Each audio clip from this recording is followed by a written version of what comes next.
It gets no better than this. Bob Powell, my friend, my colleague for almost a decade now, I want to say, Bob, is the most decorated, recognized financial journalist out there.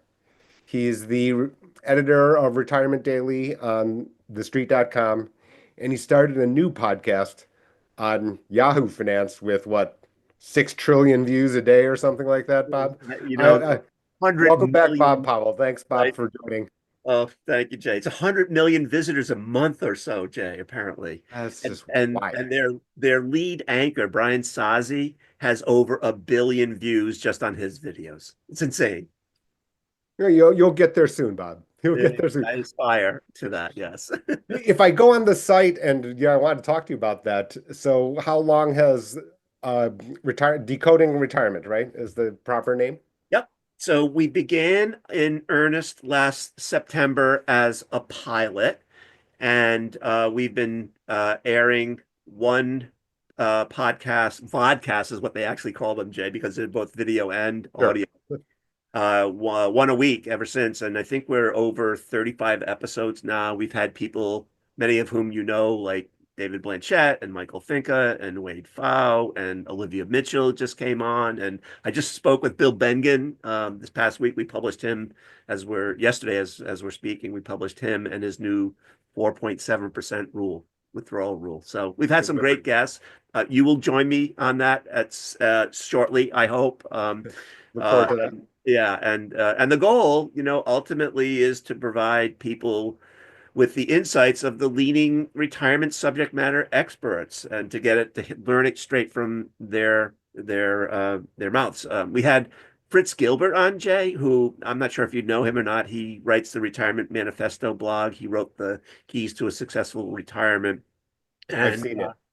yeah, and he was a great guest, and we're getting questions from viewers about his appearance, and there was a question that came in from someone who had lost his job late in life, and he's wondering whether he should pack it in or whether he should keep looking for a job. And I wrote to Fritz and I said, let's do a video where we can answer this gentleman's question.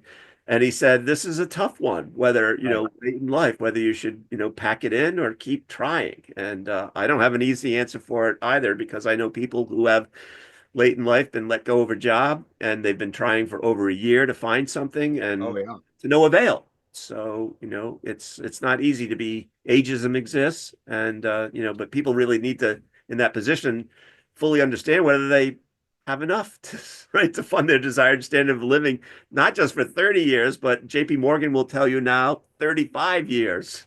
Sure. Sure. It's crazy, because of the ageism that you mentioned, and then on top of that, which I think we can safely say is white collar recession, which is the advent of AI, obviously, right? Doing a lot of work that people would have been quite expensive as an employee at these big companies with all the benefits it costs and, possible other financial liabilities, out there, matching 401ks, et cetera, and then trying to, as opposed to downsizing at that expensive cost. And now you're sitting in the middle. I tell persons who are in professional lives, if they face turmoil, try to get a landing spot if you think that, your job is at risk. And then if it's not, if you are really having to deal with it, then, think about a longer time frame until you're able to be, unemployed for like, 2 weeks and then get to your next spot. I don't think that, this is that environment. And so now your questions every year you're older to try to think about that and said whether or not, and that can be a contracting job or whatever it might be and that type of thing. But back to your question and the question that you're getting on the, from your podcast. I'll just call it podcast because I can't Yep. pronounce the other words. So,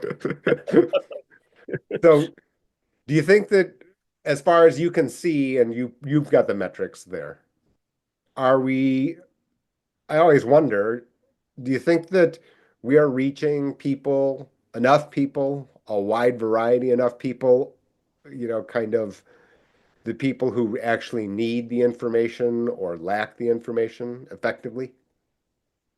I think, Jay, the short answer is no. And I think, and I say that partly based on, I'll quote some research from the Employee Benefit Research Institute that suggests that only roughly 20 to 25% of people are very confident that they'll be able to retire to the same lifestyle that they had while they were working. So that leaves you with 75% of people either somewhat confident or not at all confident about being able to retire successfully. So we still have work to do there, I think. If not, I would love to see a world in which 80% of people are very confident. And I think the answer partly is, we've made money a little inaccessible, right? It's hard. Let's say you leave your employer and you have an old 401k there. It's truly hard to Yeah, move it from your old employer to either your new employer or into an IRA. sure. And I can give you two examples. One is my wife. She has a 401k with a former employer, and her advisor tells her you should move it to your new employer. And we're still Right. waiting to do that. And then, I have I shouldn't even name names at this point because they may watch it, but I have a dear friend who has maybe multiple old 401ks Sure. for employers and says to me, it's just too overwhelming. I know I should do it, but I don't.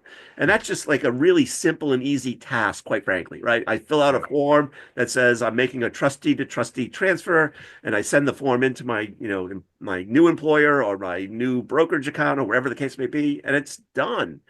That's one thing. Then throw in the possibility that we overwhelm people with complexity and contradictions. On the 401k transfer, these kinds of, so my question about your EBRI findings are kind of, my follow-up question whenever I see those kind of results is the uncertainty, is it coming from the idea that they're not sure what the future is, or they're not equipped with the tools to even understand how to think about what the future looks like? You see what I'm saying? I mean, they're Yeah. slightly different. Yeah.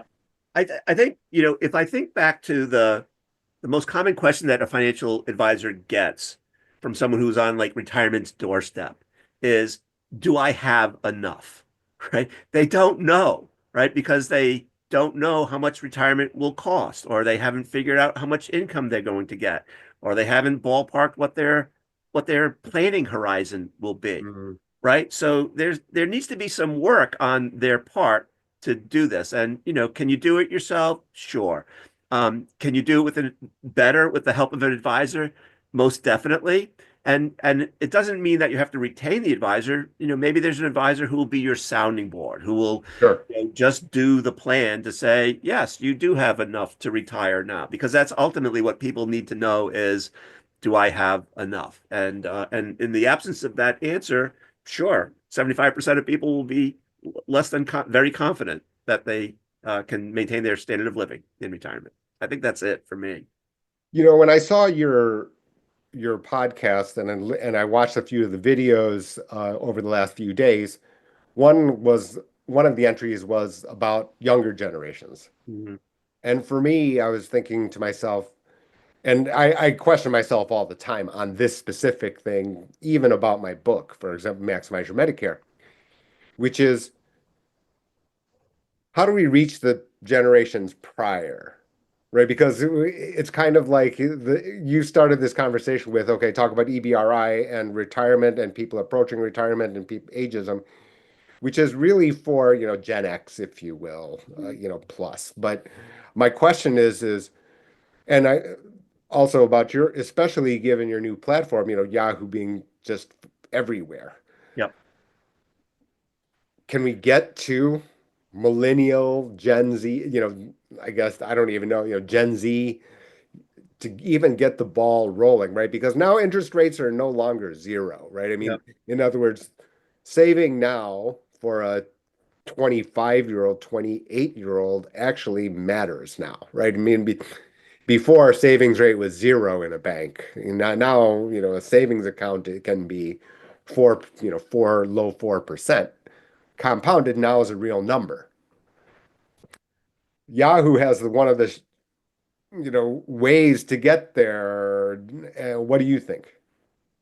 Yeah, I think, first of all, people have to sort of, take an interest in it. And, I often use That's my fair. children as my best example. And one of my sons is all in on saving for retirement to the point where he will challenge sort of some of the rules of thumb. We'll debate, for instance, Jay, this question. Is it better for me, given my salary, to contribute to my traditional 401k and get a lower tax rate, lower taxable income today? Or is it better to invest in a Roth IRA, a Roth 401k, and be taxed at a higher rate now, but not be taxed later? And one of the questions that he posed, you might enjoy this question, Jay, is let's assume I choose the path of saving in a traditional 401k and I take the tax savings and I invest that to pay for the future tax bill I'll have when I retire, when I have to pay ordinary income taxes on that traditional 401k.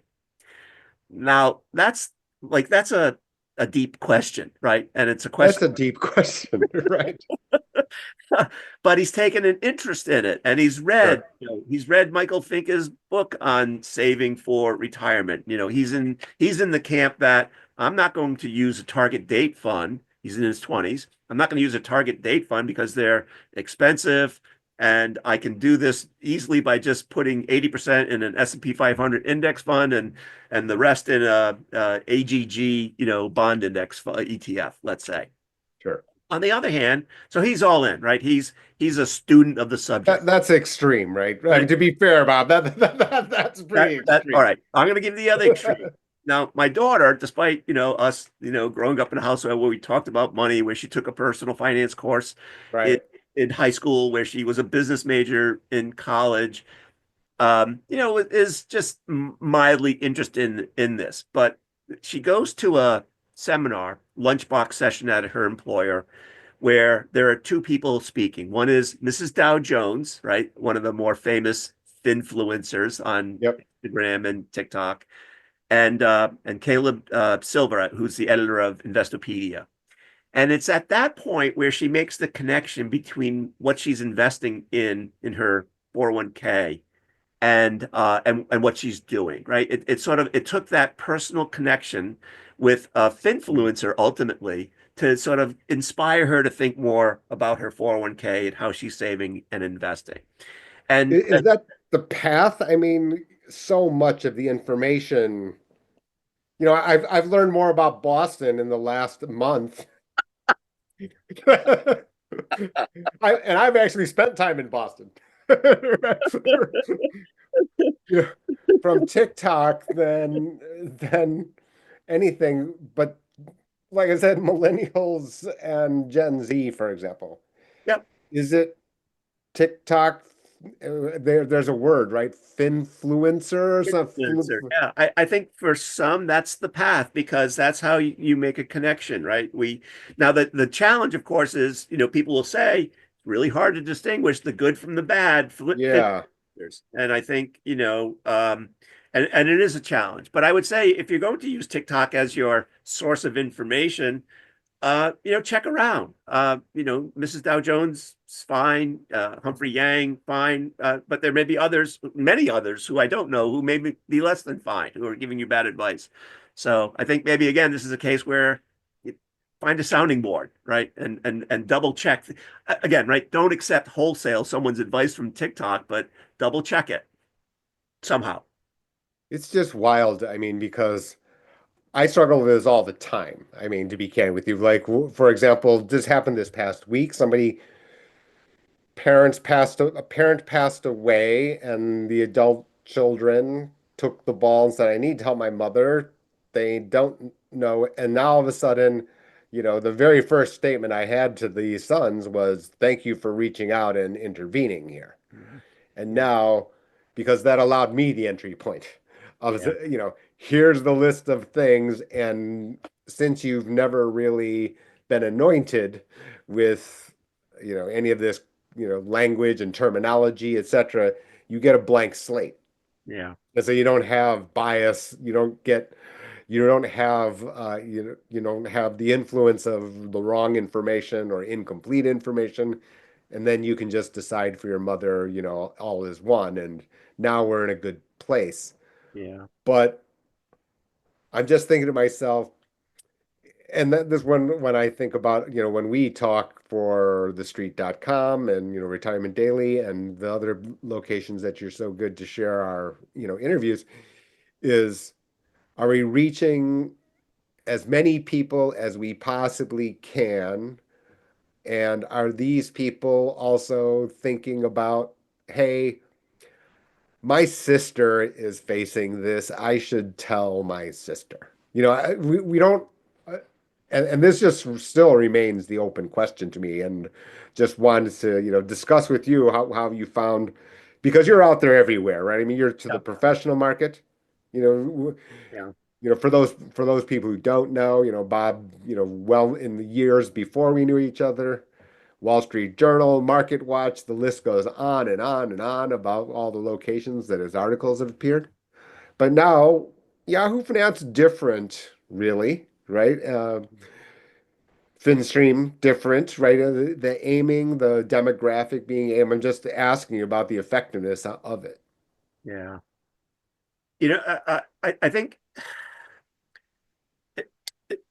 ultimately, right, it's that notion of you can lead the horse to water, but you can't make them drink it. So we've got you, regardless of how effective or ineffective, we can't stop doing it, right? Because I think I'm often reminded, Jay, like of my favorite story is about the starfish story. Maybe I've said this before in a previous discussion with you or not. Have I? Right. Go Yeah. ahead. No, Sure. I'm not gonna. I mean, it's the storm washes hundreds of thousands of starfish up on an ocean, and there's a little boy picking up a starfish one at a time and throwing it back into the ocean to save it. And along comes a man and says, "What are you doing? You can't possibly save them all." And he picks up one starfish and throws it back into the ocean. He says, "Well, I just saved that one." And so I think some of this is this notion of I'm saving one starfish at a time, and it's the starfish who's come to us who has a mild interest in going from street level to curbside to maybe advisor's doorstep, such that maybe their eyes don't glaze over when I mention the phrase or you mention the phrase income related monthly adjustment amount, right? Right. And I think that's the best we can do is to, save one starfish at a time. I will say that I think there's one bit of good news as I think about this. I just wrote a column for Market Watch. It hasn't been published yet as we speak, but it looked at cutting edge features of 401k plans. And there's a couple things going on that I think are interesting, where there's an evolution of financial wellness programs being offered in the workplace, and the Right. degree to which, if you're an employee, you ought to be taking advantage of these wellness programs. And then, in addition, what's going on is some firms are actually providing one-on-one financial advice to the 401k plan participant, either remotely or in person. Hmm. And what they're doing is not necessarily talking only about investing. They're talking about how to manage a budget, how to manage your credit score, how to pay down your student loan debt. And so if more and more people, employees take advantage of what's being offered in the workplace, I think we can build a solid foundation from which people can then figure out how much I should save and invest for retirement. I think, to that end, it doesn't have to be difficult, right? T. Rowe Price, Fidelity, and others have given young people benchmarks to shoot for, right? They'll tell people, oh, you should have one times your salary set aside at age 30, or two times set aside at 40, or 10 times set aside at age 65 when you retire. So, you can use these benchmarks, these heuristics in a way to at least, get a ballpark sense of whether you're on track or not. It doesn't require a PhD to do that, No. right? Right. But it might take a PhD and an advisor to help you sort through whether you should use a registered index linked annuity in your retirement plan, or whether you should use a buffered ETF in your investment portfolio. Those are a little bit more difficult, but certainly rules of thumb can get you, at least, like I said, from street level to curbside. How are you balancing for your, and I always wonder this because you talk about a lot of different topics with a lot of different people. Yeah. Um, how do you walk the line between, okay, getting too deep in the weeds in terms of who your audience, target audience, and Yeah. this I should have not even be recorded, right? Because you're just like, No, it's okay. It's a fine line, and I'll give you a couple examples. It sort of depends on the media outlet. So, years ago, I was writing for USA Today, and they gave me a right, word count limit of like 650, 700 words. You can't do right by anyone yeah, in yeah, 700 words, and it was a right, really frustrating experience. On the other hand, I thought, well, it's an opportunity at least to expose someone to a topic, which might be I don't know. How do I, how do I name beneficiaries on my IRA or life insurance policy? And maybe you get again surface, right? The surface deep, but not not miles deep. Other cases, I'll write for Market Watch, and sometimes I'll turn in a 2,000 word story to them, and they'll be like, this is a bit chewy, but we think it's an important topic. And so we're going to run it, but we prefer something a little bit shorter. And I always use as my benchmark, Jay, have I done right by the reader? Have I given them enough information so that they don't have to go elsewhere for something else? Like that I did right by them in the sense that it's pretty well covered, right? Maybe it's pros and cons, it's who this is aimed at, it's where you can go to get some extra help. And I feel like if I've done that, whether it's 500 words or 1,500 words, then I feel good about what I've written. Um, it's hmm, it's not always easy, Jay, I have to say, right? Because you have to like there's more you could write, obviously, right? I mean, I'm sitting here with look, here's Wade Fowle's book, right? yeah, right. I have this book. Right, 500 pages. He did right by his reader, but I can't do that in a Market Watch column or even something I've written. I'm in the process of writing something for AARP, which is 5,000 words on how to buy a vacation home when you're retired. That's a lot of words, but it's comprehensive, right? So we'll do right by the reader, I think, in that regard. So how are you, and maybe journalism as a whole? My question being now, then, of course, ChatGPT has intervened, Mhm. as well as incredible new tools allowing deep research now, most recently. Yeah. So, Challenges to yeah. challenges, first of all, to you, meaning as financial journalists. Have you used, as far as you can see, the answers correct, not correct? What's your perspective on it? Yeah, so you're well familiar. We may have talked about this in the past, where I started a series at Retirement Daily on the Street called Man versus Machine, where we ask Chat or Perplexity or Gemini or one of them, um, Claude, a personal finance question, and then we ask the subject matter expert to critique the answer. And more often than not, it gets some stuff right, some stuff wrong, and then there are some serious material omissions. So, to my way of thinking, AI is not yet there in a place where you could trust it, say, in the same way you might trust WebMD, maybe, right? If you trust WebMD. I don't know if you do or not. But but it's getting there and it's getting better, but it's not there yet. Um, I do think it's a great place to start if you're sort of at ground zero, and even for some who are more sophisticated, it's a great place to test some things. And I'll give you an example. One of my friends used one of the AI bots, I don't know which one, Hmm. to come up with a schedule for Roth IRA conversions given their current income, their projected income, their IRA account balances, et cetera, current tax rates, blah, blah, blah. And it came up with a 10-year schedule of how much they should convert and when so that they could stay under the 22 or 24% tax bracket.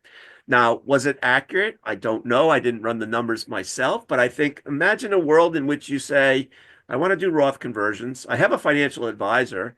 I asked Right. ChatGPT to do this, and I take this spreadsheet to the advisor and say, hey, I'm thinking about doing Roth IRA conversions. Give this a look, see. Tell me if it's accurate. Tell me if you would recommend something different. But now I've come in with some research of my own that can at Yeah. least maybe jumpstart a conversation around what I should be doing with my money. So I think if you use it in a closed system, I think it works fine at the moment. But in terms of open-ended stuff, I might be a little less inclined to rely on it. That example that you just mentioned is fascinating because I do think that, machines can do this certain things better than humans. I don't think we're that far away, as most things, when it comes to expectations of when the next development is going to appear, it always appears in advance. Hmm. Right. In other words, I think the next prodigy is going to be only 20 years old. Well, it's an 18-year-old who shows up and does that. You see what I mean? It's like Yeah. just a little bit sooner. I don't think we're that far because if you think about, for example, tax loss harvesting, Mhm. why can't I have machine run ETF do the tax loss harvesting following a particular mandate inside the ETF? I just simply don't think that we're that far away from it. Yeah. Getting away from some of the complications of mutual fund accounting, for example, Yeah. for non-qualified accounts. I mean, I think there are certain technical matters that can, like you pointed out, a closed form question, fed correct parameters, fed the correct question can create solutions better than humans. I don't think that that is candidly up for debate, right? I mean, yeah, I saw yesterday, I was, flipping through YouTube yesterday, Magnus Carlsen, world chess champion. Yeah. He said he doesn't play against the machines because he'll feel too dumb. Yeah. Which is all sorts of like crazy because he's like, yeah, humans make errors at certain points. Machine will not make this blunder. They will Yeah. not feel the emotion of the moment. They just will not blunder. Yeah. And I barely know how the chess pieces move, right? So, I can't even imagine, except for watching by fascination. I'm not sure if you've ever seen this, but chess is like one of these situations where it is a closed form question, right? Yeah. The variables are moving around, but it's still closed form. There's still like a Yeah. finite number of squares and finite Yeah. number of pieces. And you've got these engines and evaluation bar moving up and down during the play. And you've got other grandmasters speculating, well, if I move to here, and then they then take the response because they've given up. They've given up the human. They've given up the idea of I can't beat the machine in this calculation of a closed form question. Yeah. Now you've got this exercise, and then there's the human element, like you pointed out. I think that that also to some degree can be fed, right? Meaning that, for example, in your Roth question, well, here's my situation, but I am the very aggressive, but I am the very, conservative. And now you get a slightly different tweak to the schedule or plan. I don't think that we're that far away, to be candid with you, to some degree. I mean, meaning an everyday person can at least then have the framework, which is different than executing. Don't, I always tell people, I'm like, having a plan, having a framework of understanding is one thing, then executing is a totally different. And then Yeah. executing at the razor's edge, yet another level.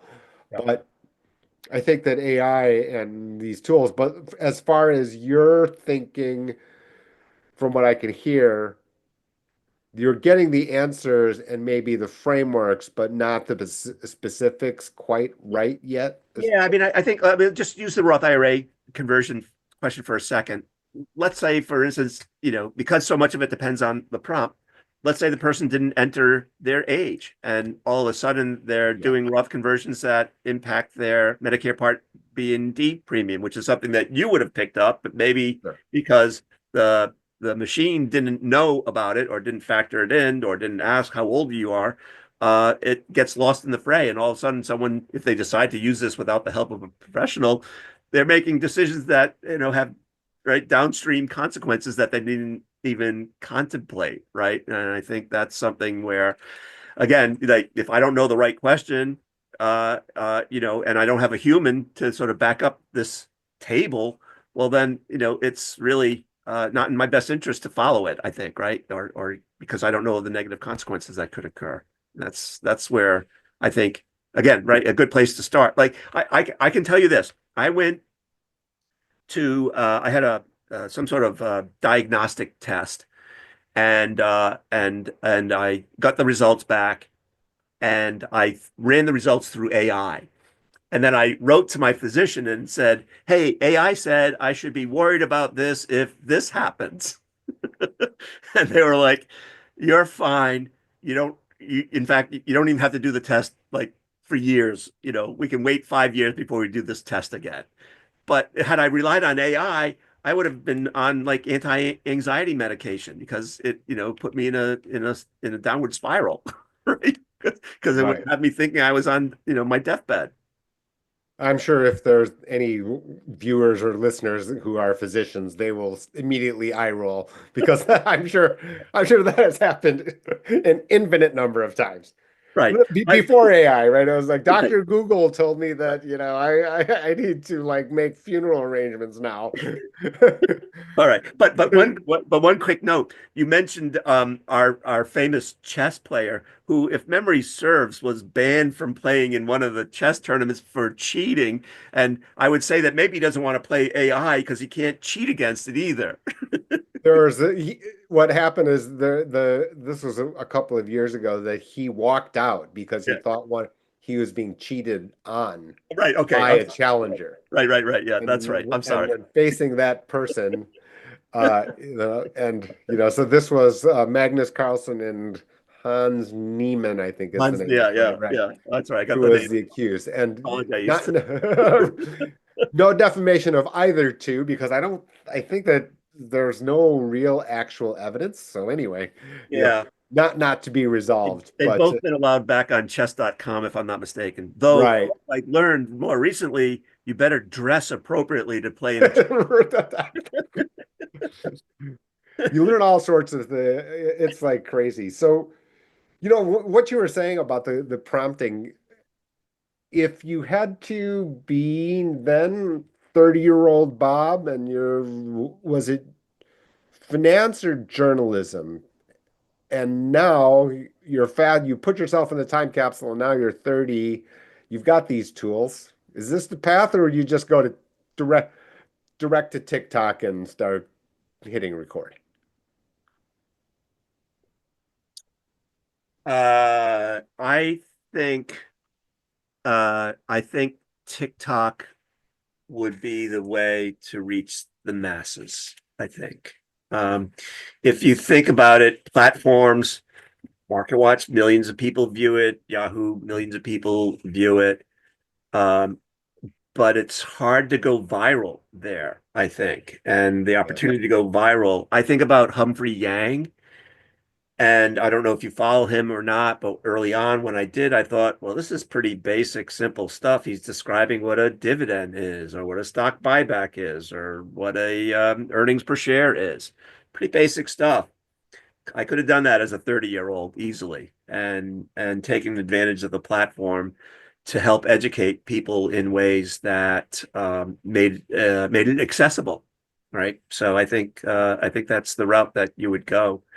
And I sometimes think it's still a route I would go. I just don't know how, right? I don't know how to break through and create a lane that's different from what Humphrey Yang has done, perhaps. Maybe it's retirement only. Maybe it's describing what an RMD is, or maybe, with your help, we can describe what income related monthly adjustment amount is. So there may be an opportunity still to do that, but 30-year old Bob would definitely take advantage of that platform. What about Yahoo? What about yourself then having influencer tell your story? Something like that. And I'm just spitballing here because, I have everything that we've talked about so far presumes the person knows the right question to ask. And a long time ago, when I first came out, the very first time that I created a draft Yeah. to maximize your Medicare, my mother said to me, who was, a pharmacist in Korea. She was educated as a pharmacist. And so she says, some people describe you as some like crazy person that knows all this stuff. And I'm like, strictly speaking, Mom, you are far better educated on math and science than I, would ever Yeah. imagine. Yeah. And, but she said, and spouse of a physician at home, right? My late father, a medical doctor, Yeah. said, "You comes to Medicare, the problem is I don't even know where to start to ask." Yeah. It doesn't occur to her, didn't occur, and I'm just looking at her going, "You've been, I've been sitting here at this dinner table since childhood, and all I hear is, something about this or some complaint about Medicaid or some complaint about like insurance company." I'm like, "Did I still get my money for Slurpees, right?" Is what Yeah. I'm Yeah. thinking to myself. Yeah. But the thing is that she doesn't know where to start to ask. Yeah. And when I bring up this point to some newcomer, they're like, "Yeah, yeah, we don't know where to start to ask." And it's almost as if they don't know it's a topic, Yeah. like at all. So as a result, how can you get them interested? And not because, like I said, everything that you've discussed, your son, for example, Yeah. the topics of the writers to your website, to Hmm. your vlog, video, podcast, that presumes interest to start. Yeah. It, And yeah. now the question, or that it's even an issue. And I wish we could, on my wish list, the things that I wish for is some kind of other avenue where we're talking about some other topic which grabs the domain.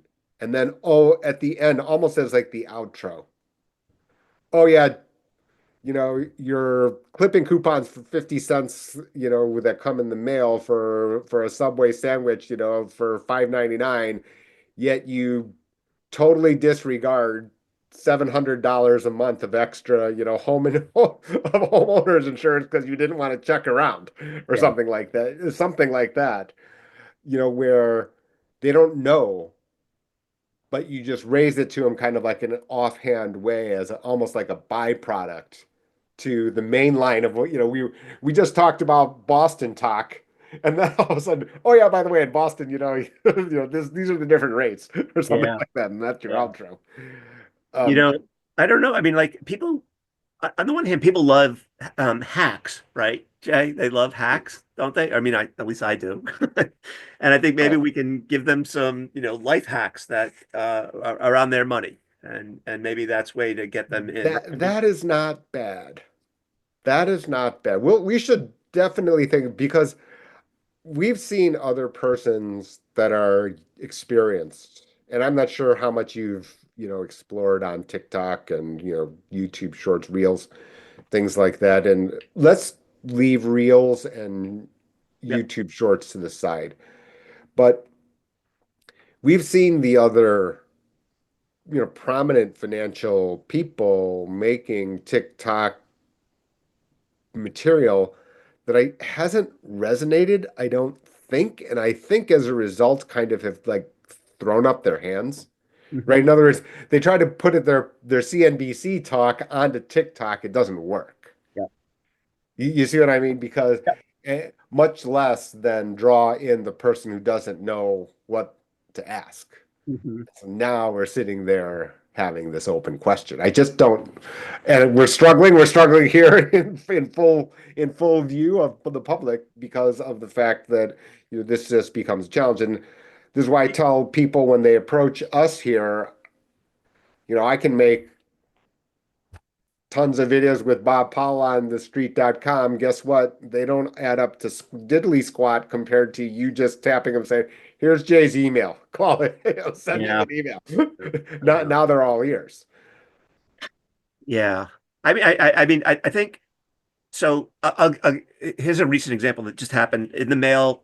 I got a letter from our auto insurance company where they reviewed our coverage and said you have enough this and you have enough that and you have enough this.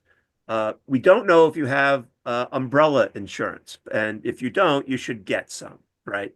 And Mm. and that obviously they don't know that I have umbrella insurance because I don't have it through that carrier. On the other hand, I thought, well, that was a pretty good little hack. If in a way, Mm. if I didn't have umbrella insurance, it certainly raised the notion that I ought to get it, right? Because they did their job. right? They reviewed my policy and gave me some a peace of mind that I have in place what I need, and then identified some things that I might need that they didn't spot in my policy. And maybe that's our outro on the Street Doctor on Retirement Daily when we talk.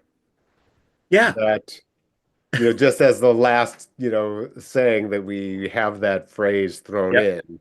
yep. We have time about, for me to sneak in a phrase here or there on this kind of thing. Well, so that raises an interesting point. When we created Decoding Retirement, Jay, was this notion that when I say a word, uh, it creates this fog, right? Like immediately, I can't penetrate what you're talking about because you're speaking in a language that is just it's not my daily language. So the goal would be to sort of, decode things in a way that makes them accessible so that people are just that much less afraid of the term, right? I mean, if I just have a little bit of walking around knowledge, maybe that can help me sort of like penetrate the what seems the impenetrable. It's it's so tough, and that's just kind of, we're going a bit in a circle, I realize, but I wanted the people to get a feel for how complicated, and why Bob and I have gotten along so well over the years, probably, right? And we can end with this. Tell me the back, just to give people an idea. How do you even remember how we first? I just thought about just before before we started the session. Well, you Test, sent me an email. Is test, that what it was? You saw my book and you sent me an email. You had my book and you sent me an email. So something like that, right? something like that. Yeah. Yeah. I mean, I think so. Two things, Jay, right? Like, I think for me, right, partly I eat, breathe, sleep this topic, right, and I love it, right, because I find it to be ever changing, ever fascinating, ever and that my role, like people are always saying, like, how do you find what to write about? And I always say, I'm never at a loss to figure out what to write about. It's really a matter of choosing from all those things what to write. Mm, It's not like I'm hunting and pecking for something day by day. There's 10 or 12 things I could write about on any given day. sure. Anyway, when I think when your book comes into my office, I'm like, this is a topic that I know people care about, and I know you're a credible source, and the book is credible, and it's really helpful to people, and we need to share that with our viewers because, among other things, I mean, Social Security is a little different. Jay, Yep. Medicare is like I think about for Social Security, we used to get the same question every year, but from a different person, right? And Yeah. and and it was always the same question from a different person because that person needed just-in-time information. And I think the same is true with Medicare now. And now it's an annual thing where I need just-in-time information because I don't need to. I mean, I ultimately I need to re-enroll, right? And so we are helping tens of millions of people, or the potential to help tens of millions of people better understand something that really impacts their lives. And if you think about just those two topics alone, Social Security and Medicare, especially, and I'm always fond of saying, I think you and I have talked about this in the past, based on Michael Finke's study, where he says, even irrespective of cognitive decline or Alzheimer's or dementia, your financial numeracy will decline as you age, yet your Mm. confidence level in your decisions will stay the same, which to me means that you're making um, you're increasingly confident about the bad financial decisions you make as you age. And that, That's interesting. And you probably know this, that one of the colleagues, the research fellows at Alliance for Lifetime Income, Chris High, is that's his, main specialty. He's obviously conversant in every specialty, but at his level, but certainly cognitive decline and its effect on people's finances being a specialty. And just as you said, and this began, his studies were that this decline becomes, really in what is now Gen X, that peak ability is in 50s from what I remember from one of his slides, and then it starts to decline, and then kind of what I was saying at the beginning when a Medicare eligible person approaches me with their adult age child, I'm like, oh, thank goodness, Yeah. because now, we've got this complicated language, and then, we've got also multiple people from the same household who may be able to re-explain. So don't get into, I thought you meant X, Yeah. because I don't want to be obviously misunderstood in that type of thing. So, Yeah. all right, Bob. So spring here. Thank you so much. Thank you. Celtics just coasting here until the end. They got whooped by the Pistons, by the way. Just wanted to remind you. Yeah, they did, but they beat the Knicks, so that's okay. Oh, that was just yesterday, right? Yeah, they beat the Knicks. I'm not worried about the Celtics. They'll gel No. when the time comes. Though the competition is strong this year, and we were lucky to get by the Indiana Pacers last year, given the injuries that they had in their roster last year. So it They won't be they easy. look like they're just coasting. They're just like pretending, and we're just waiting till the Yeah, playoffs. it's And the so, Muhammad Ali rope-a-dope strategy, maybe. yeah, Yeah, I they're think they pro will, but we'll see. That's why we play the game. That's why the Chiefs didn't win. They didn't three-peat, right? that is very true. Still, I think the Celtics are pretty safe, at least to the close to the very end. I think they're going to be right in it. Yeah. I don't know. On the West, though, I don't know. OKC or someone else. What do you think? I don't know. I wouldn't have traded Luca. I thought it was a joke, like that, like about 300 other other Americans. Like, okay, this is like so. This is actual fake news. This is Yeah. actually fake. Yeah. This is not possibly.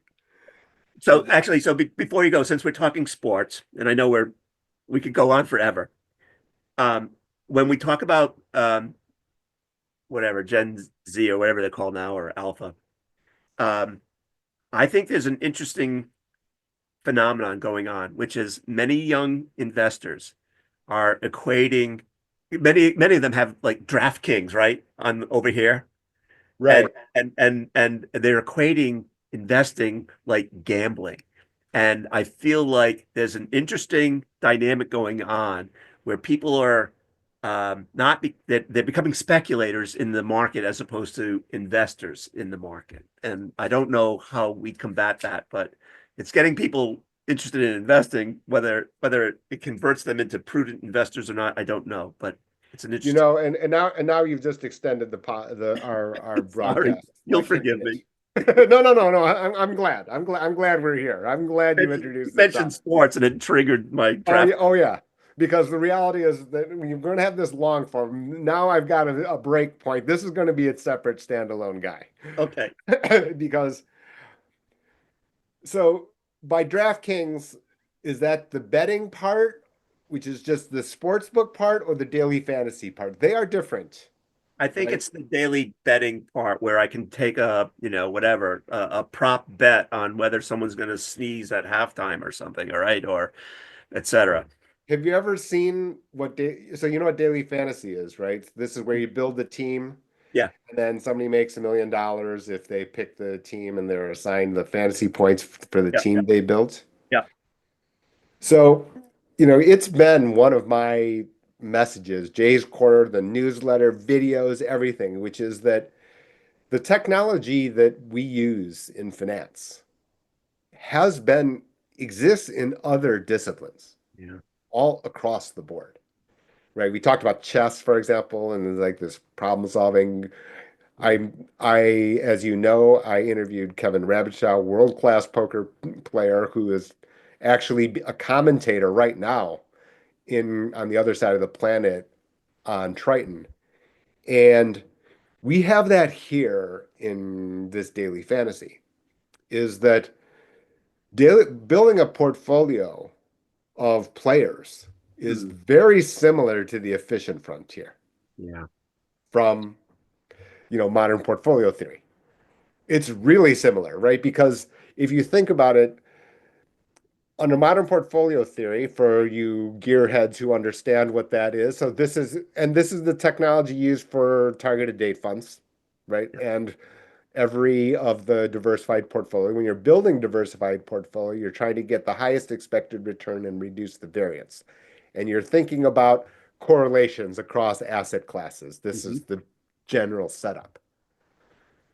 But the reality is that the solvers now exist for lineup building where you are doing the same thing, except you're increasing the correlations because you want quarterback to throw it to that wide receiver. Mm.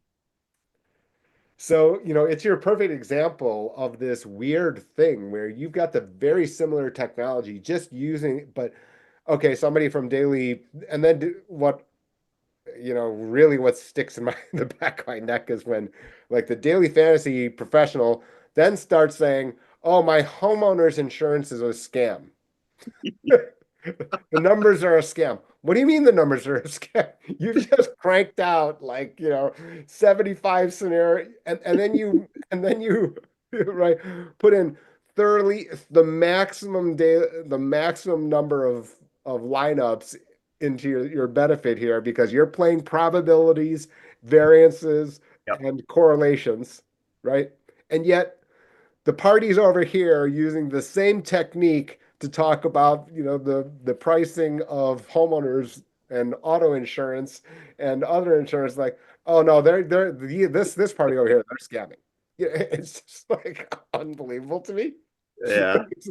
But So, anyway, like back to you then, yeah. the sports book. Do you think this is part of the attitude of, is this the younger persons or just across as far as, I think it's younger people who don't have experience in investing, right there. They've entered the workforce, but they've also, since high school maybe, or since college, they've had a DraftKings account. And now they get into the workplace and, maybe the lunchtime chatter is about, oh, I just bought this penny stock or high flyer, or, oh, I just heard that, our company signed a contract with Salesforce, or I don't know, whatever it might be, right? And all of a sudden it's like, oh, let me take a little flyer on that, you know, because I and took a flyer what on. do you tell them on the flyers? Well, I tell them I tell them sort of like what the Jim Cramer approach is, right? A lot of people criticize Jim Cramer for mad money. But when you talk to Jim Cramer privately, he's like, that's the money you can afford to lose, Jay. That's Yeah. the retirement account. So, yeah, fine if you want to take a flyer, but make sure that it's not your retirement account. It's the 1 or 2 or 5% of your assets that you have designated as mad money, as money to experiment with. I wouldn't I make think it. what you just pointed out there in that last sentence, in that last passage there is vital, is that you're right that Jim Cramer gets a lot of grief because, but to be critical of him, what I would say is that I would say that he needed to say that context first, Yeah, more prominently, yeah, because it's hilarious whenever I see them on social media or some other thing or hear something about mud balls being thrown at Jim Cramer and what he can select. I completely disagree with everything that you've just said in that criticism. That's not the basis of why I would say would be critical at all. yeah, What I'm more critical of, but I am critical of the idea that you need to provide the setup first, very, very clearly. Then, therefore, all the rest of what he says makes complete sense. yeah, You see what I mean? That is, which is really different because just like you just said, a flyer for 1 or 2% because it's interesting and you want to have a stake and you just don't want to just hand it over to a machine. That in the same way as, you know, 20 team parlay on on whatever, is fine, but it is way different compared to the plan overall and the fit inside the plan. yeah. You see what I'm saying? And Ew, yeah. And you're right. It's a shame. I know he's told that to me privately. I'm sure he's yeah, told that to other people privately, but it's not the nature of the show to sort of like give that display. it's a bummer. It's a bummer because and on occasion, not on that show because that show is like contained, but if you watch on when he's on another talking like Morning Call or whatever these other shows, and once in a while you'll hear this sentence saying, Well, for this audience, then continues on. Yeah. And I'm like, bingo. Yeah. That's for the audience, but who may not have understood the correct and been introduced to the context as a whole. Yeah. You see what I'm saying? Which is, okay, well, now I'm just going to take the, 10 stocks that they discussed on Mad Money as buys, and that's going to be my diversified portfolio in total. Yeah. I'm like, how can that be? And unlike some other people out there unnamed who I will not name, right? They don't deserve the dignity of it. That may be the whole of what they know, and that's like wrong-headed. Yeah. That's not Jim Cramer. Jim Cramer darn well that what we just spent over the last 5 minutes, Yeah. he already knows. I don't need to explain to him, what modern portfolio theory is. There's like no chance Nope. that he doesn't know. No, no chance. But So, that stuff kind of to me needed the intro yeah. before we said, okay, within there, this slice, now we proceed with my Yeah. 30 minute, 25 minutes of tirades, Yeah. bye, bye, bye, or, or the button So and whatever the stuff case like may be. that, that kind So, of. so Jay, can I, because every question and every answer begets another answer or an anecdote, and I want to share one last one with you. Okay. So you asked about, and they all connect. You asked about my 30-year-old self. We just talked about sports. We just talked about betting. And uh and I want to tell you a story about my 30-year-old self. My former neighbor and I were very close, and we were always cooking up ideas to launch out of his garage. And one of my neighbor's claims to fame was that he had worked for Rick Pitino when he was a basketball coach at Boston University. And my neighbor was a stats genius. And he had come up with a statistical analysis of who to keep on the floor and for how long and in what game conditions. And then fast forward, Pitino leaves, my friend Right. graduates, Patino comes back to Boston, and my friend reconnects with him and says, "Hey, that system I built for us at Boston University, I've improved upon it." And Patino says, "Hey, that's great. Come on down, and we'll run it here for the Celtics," which he did. Really? He did for a period of time until the assistant coaches, who were not so fond of statistical analysis, sort of elbowed him aside. And then my neighbor and I decided to create a company that we called Optometrics. And we then went out on the road selling this system that was used by the Celtics with great success to college teams and other professional teams. And I had the opportunity to be in Jerry West's office trying to convince him to buy this statistical analysis Wow. system. That is good. And Jerry West at the time says to me, "We don't need no stinking statistical analysis. We're doing fine just the way we are with human analysis." Anyway, um, we never got the company off the ground, but it was a great pleasure to try to and we were ahead of our time in some ways because now it's sort of like, Way, way ahead of your times. Way standard ahead of operating time. procedure. And, Yeah. and first of all, two things, Bob, about this story. Number one is, do you know who?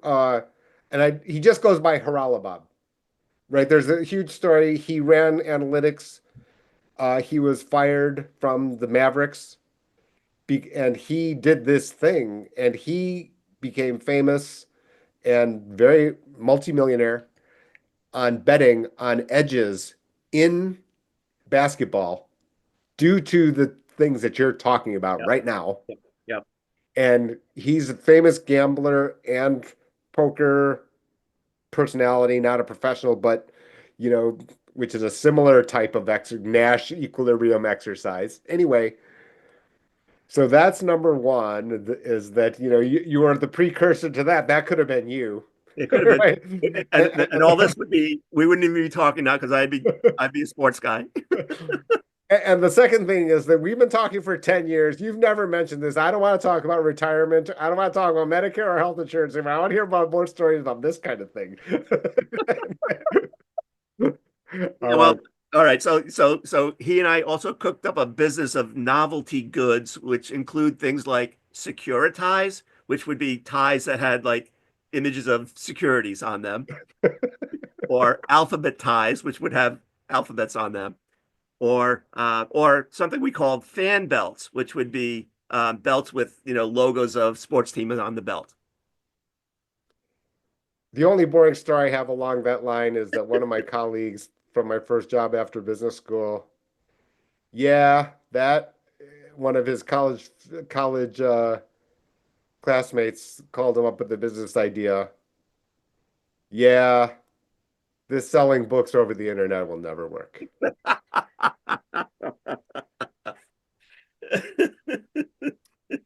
He had a shot at early stage investor. Happens to be. Oh Story, well. right? Dozens of stories of that, right? Wasn't there, there's a story about one of the early Apple investors who was friends with what's his name? Wozniak? Was that his name? Who Yeah, sold Wozniak. yeah, who sold his Apple stock and Yeah. you know, and could have been a billionaire now had he not done that. Anyway, All right, Bob. That's Bob Powell, Retirement Daily. And tell me again, tell the listeners again the name of the podcast on so Yahoo. it's decoding retirement. If you go to Yahoo Finance.com, there's a little tab called videos. Click on videos, then click on all videos, and you'll find us there. Or the easier way to go is yahoofinance.com/decoding retirement. Is the audio version up on all the different other Oh, and media all the channels? audio version is on all the streaming platforms, Apple, Spotify, iHeart, wherever they are. Yeah, they go all over. So, and I think YouTube too, but I'm not sure. Anyway, they're there. And our goal is obviously, Jay, to have you come on too and join the wonderful list of subject matter experts that we've had so far. I'll do that, for sure. That's a promise. Thanks, Bob. Thanks, Jay.